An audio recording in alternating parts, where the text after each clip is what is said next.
又爆胎。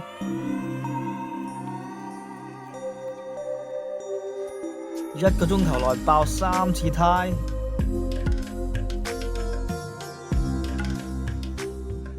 Hello， 大家好，歡迎收睇另一集嘅 Man on Wheels。唔知道大家試過一日爆幾多次胎呢？我早嗰排跟隊出車嗰陣時，就喺未開始踩已經爆咗2次胎，之後路程中再爆多1次。就算你幾熟悉都好，個問題係用傳統嘅有內胎嘅 set up， 有時睇下你用邊一款嘅車轆同車胎，都唔係話好容易可以除出嚟嘅。都會需要時間嚟換，令到其他車友要停低嚟等你。我自己咧就用開有內胎嘅，主要原因咧就因為方便啦，唔使點樣理佢。但係呢排咧，我就越嚟越對呢個無內胎嘅設計越嚟越有興趣，因為有好多車友都對佢讚不絕口。喺偶然之中，突然間有一間台灣嘅單車品牌叫做 One Air 就邀請我試下佢哋嘅無內胎產品，所以今集呢，我哋就會同大家做一個示範，就會將一個本身係用呢個有內胎設計嘅車轆嚟改良佢用呢個無內胎設計，同埋我哋會示範下呢一個無內胎嘅補胎神器。Let's go！畫面上咧，我哋有2個唔同嘅車轆嘅，左邊咧就係呢個原裝，跟我部 Giant 嘅女拎就係開晒口嘅，你見到佢好多嗰啲 spoke 嗰啲位係有嗰啲圓形嘅窿喺度，所以咧我哋就要用呢啲無內胎嘅膠紙嚟補晒呢啲咁嘅窿。而右邊畫面呢，呢一個呢就係我而家用開嘅 Mavic 嘅 Cosmic Elite， 佢原裝已經係呢個無內胎 ready 嘅，就唔需要額外加膠紙嘅，因為佢係已經密封晒噶啦。如果你個車轆本身係類似呢一個咁樣密封式呢，咁呢個無內胎嘅安裝呢就會變得簡單好多。咁首先我哋會將呢一個 Giant 速嘅車轆幫佢加呢個無內胎嘅膠紙，你想抹乾淨個車轆嘅表層啦，唔想有任何嘢殘留喺上面啦，將個轆打直咁樣放，個氣嘴位咧就應該係6點鐘方向嘅，將個膠紙由12點鐘逆時針方向咁樣開始黐，個膠紙闊度咧就應該可以冚晒所有位置，包括側邊嘅外牆位啦，好似畫面咁樣。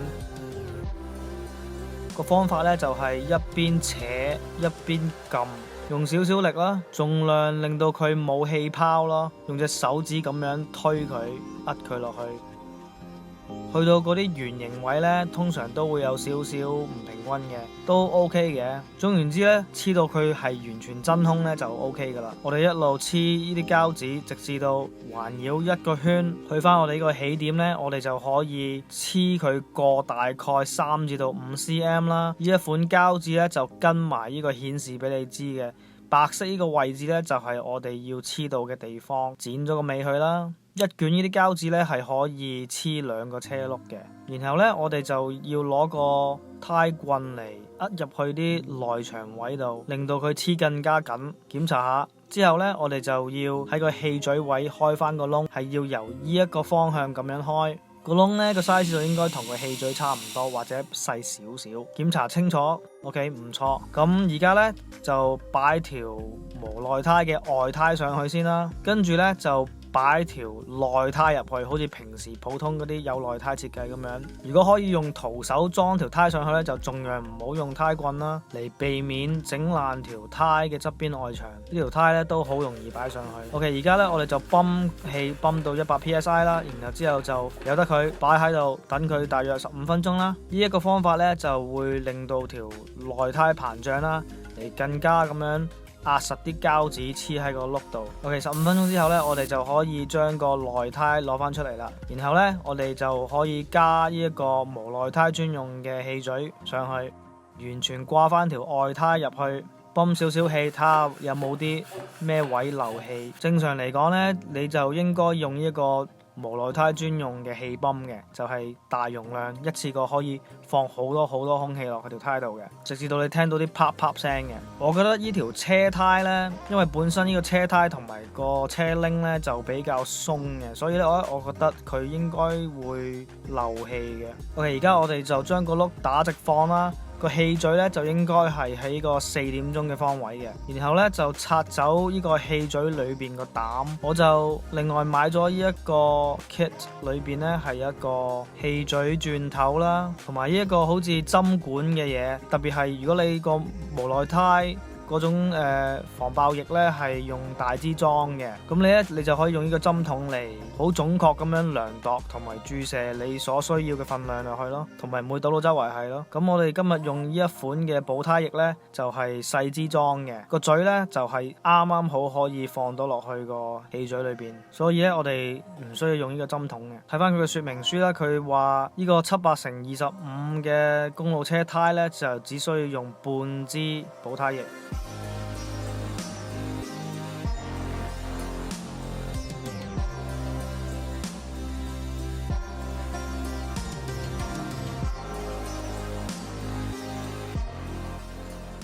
OK， 倒完之後呢，我哋就閂翻個氣嘴啦，擺翻個膽上去啦，然後呢，就將個轆轉下佢，一路轉一路左右咁樣搖佢陣間，希望陣間唔會漏氣啦。但係呢，我都覺得應該唔得嘅，因為條胎個感覺都好鬆下。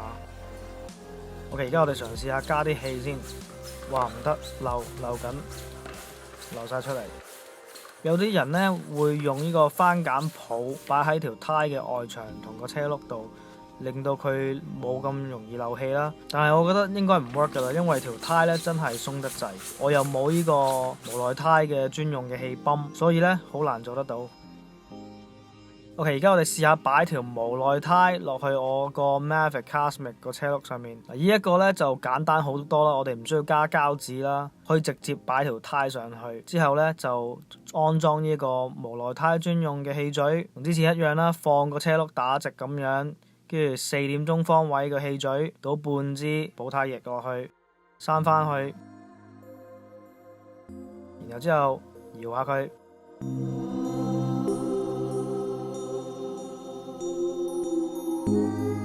加氣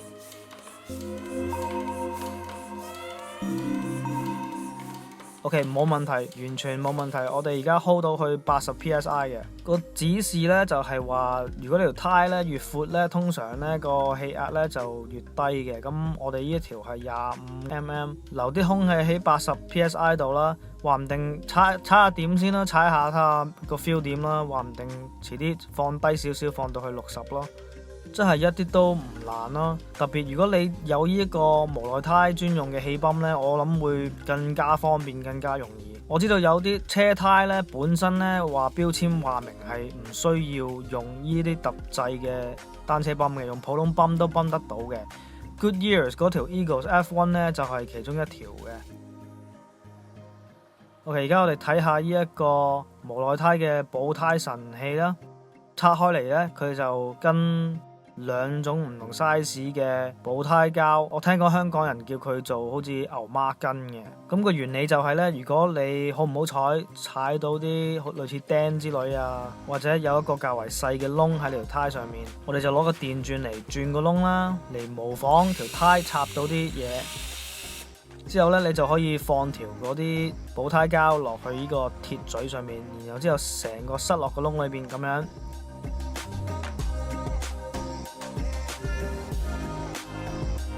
之後扯佢出嚟，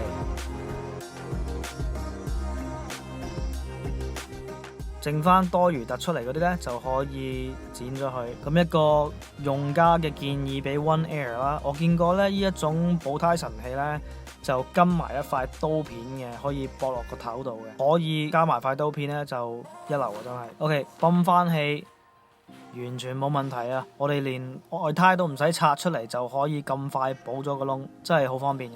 OK， 而家我哋攞部單車出去踩下，睇下個無奈胎嘅感覺係點。